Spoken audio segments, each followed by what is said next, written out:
иә? Бастайық.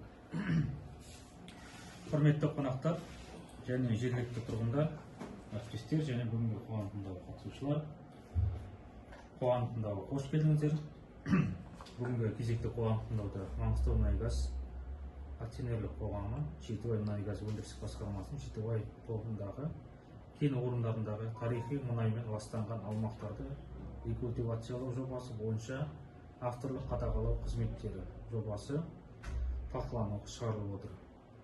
Қоғамдық тыңдау Қазақстан Республикасының экологиялық кодексінің 96 бабына және Қазақстан Республикасы экология, геология және табиғи ресурстар министрінің 2021 жылғы 3 тамыздағы нөмір 286 қоғамдық тыңдаулар өткізу қағидаларын бекіту туралы бұйрығына сәйкес өткізіліп отыр. Қоғамдық тыңдаудың төрағасы ретінде Жетібай ауылы әкімінің бас маманы Жалпов Самат Едігеұлы, хатшы ретінде G-Строй Групп жауапкершілігі серіктестігінің өкілі Сақтау Самал Махамбетқызы кандидатурасы ұсынылады. Қарсылықтарыңыз жоқ па? Онда бір ауыздан сайланды. Аталған қоғамдық тыңдаулардың мақсаты Маңғыстаумұнайгаз акционерлік қоғамы Жетібай мұнай-газ өндірістік басқармасының жоғарыда көрсетілген жобаларын талқылау. Ендігі кезекте қоғамдық тыңдаудың регламентін тоқтала кетсек. Баяндама жасауға 10 минут, қосымша сөйлеймін деушілерге 3-5 минуттан беріледі. Осы қоғамдық тыңдаудың күн тәртібі мен регламенті бір ауыздан бекітіледі. Ұсыныс сұрақтарыңыз болса, негізгі баяндамасын тыңдап болғаннан кейін талқылауға көшсек. Қоғамдық тыңдауды ашық деп жариялаймын. Күн тәртібінің мәселесі бойынша сөз баяндамашыға беріледі. Қайырлы күн, құрметті қоғамдық тыңдауға қатысушылар. Сіздер назарларыңызда Жетібай тобының кен орнындағы тарихи ластанған аумақтарды рекультивациялау жобасы бойынша авторлық қадағалау жөніндегі қызметтер жобаны түзету тақырыбында баяндама ұсынатын болады. Келесі слайдымызда Жетібай кен орындар тобының аумағы Маңғыстау облысының Қарақия, Маңғыстау, Мұнайлы аудандарында орналасқан. Жетібай кен орындарының тобына мынандай кен орындар кіреді. Олар Жетібай, Оймаша, Ащағар, солтүстік Қарақия, Атамбай, Сартөбе, солтүстік Аққар, Алатөбе, Шығыс Жетібай, Асар, Бектұрлы, Бұрмаша, Придорожный, оңтүстік Жетібай және де Айран тақыр. Кен орны ауданында елді мекендер Жетібай кенті 1 шақырым қашықтықта және де Мұнайшы кенті 3 шақырым қашықтықта орналасқан.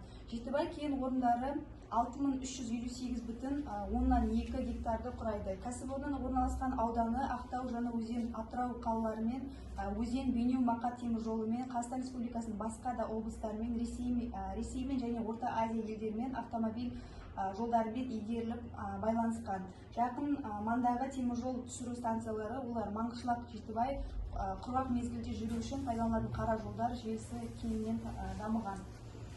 Келесі слайдымыздан жұмыстың мақсаты Жетібай тобының кен орындарында ластанған топырақ учаскелерінің қосымша алаңдары мен көлемін анықтау, олардың қуатын, тығыздығы мен сандық көрсеткіштерін, ластану дәрежесін, аумақтарды рекультивациялауды зерттеу болып табылады.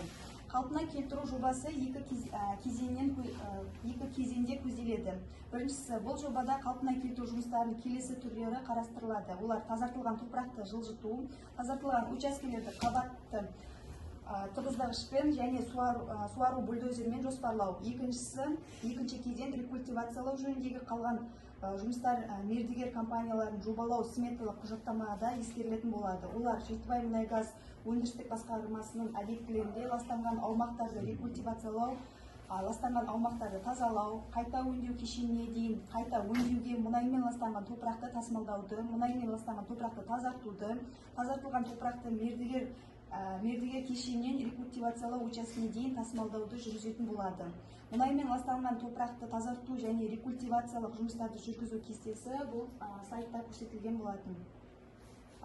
Бұл слайдта жылдар бойынша бөлінген 2025 жылы 82.198 тоннаны құрайды, 2026 жылы 134.660,61 тоннаны құрайды, 2027 жылы 132.260,87 тоннаны құрайды және де 2028 жылы 124.090,06 тоннаны құрайтын болады.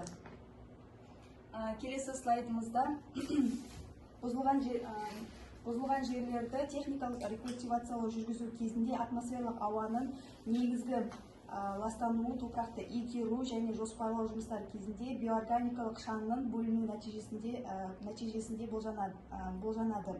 Атмосфералық шығарындылар саны туралы ақпарат бұл слайдта көрсетілген. Яғни 2025 жылы 2,376 тоннаны құраса, 2026 жылы 3,793 тоннаны құрайды, 2027 жылы 3,823 тоннаны, 2028 жылы 3,587 тоннаны құрайтын болады. Келесі слайдымызда рекультивация кезінде ауызсу мен техникалық су қажеттіліктерге арналған су шығыны туралы ақпарат көрсетілген. Барлығы су қажеттіліктері, тұрмыстық қажеттіліктерге барлығы су шығыны 197,1 метр кубты құрайтын болады.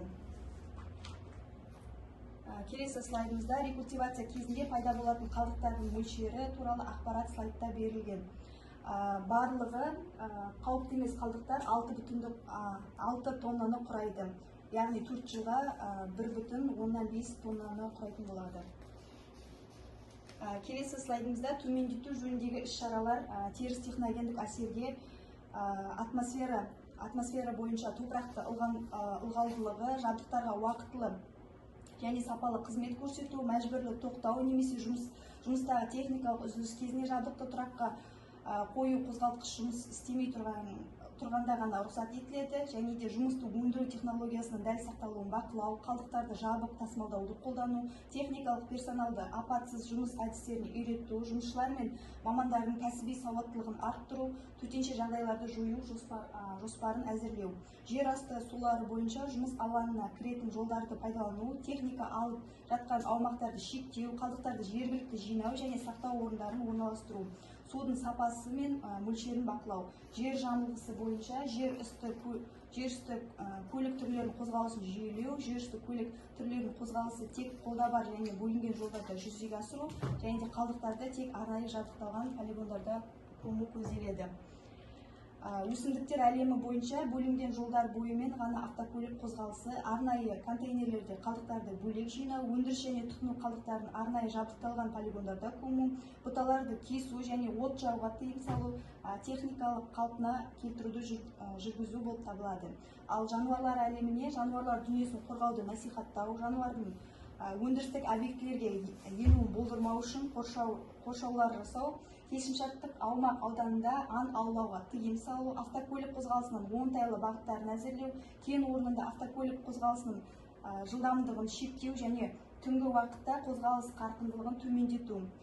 Және де соңғы шара халықтың денсаулығы және әлеуметтік экономикалық жағдайлар, қауіпсіз техникасы мен еңбекті қорғау ережелерін сақтау, жергілікті халық арасында экологиялық жағдайдың өзгеруі тұрғысынан жағымсыз күтулерді азайтуға бағытталған түсіндіру жұмыстарын жүргізу. Осымен баяндама аяқталды. Сұрақтарыңыз болса?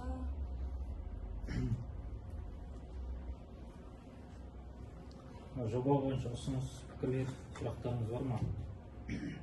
Немесе сөйлеймін дегендер болса?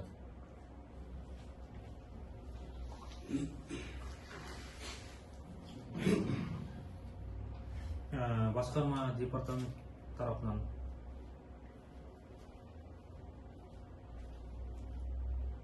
Табиғи ресурстарда сұрақ жоқ.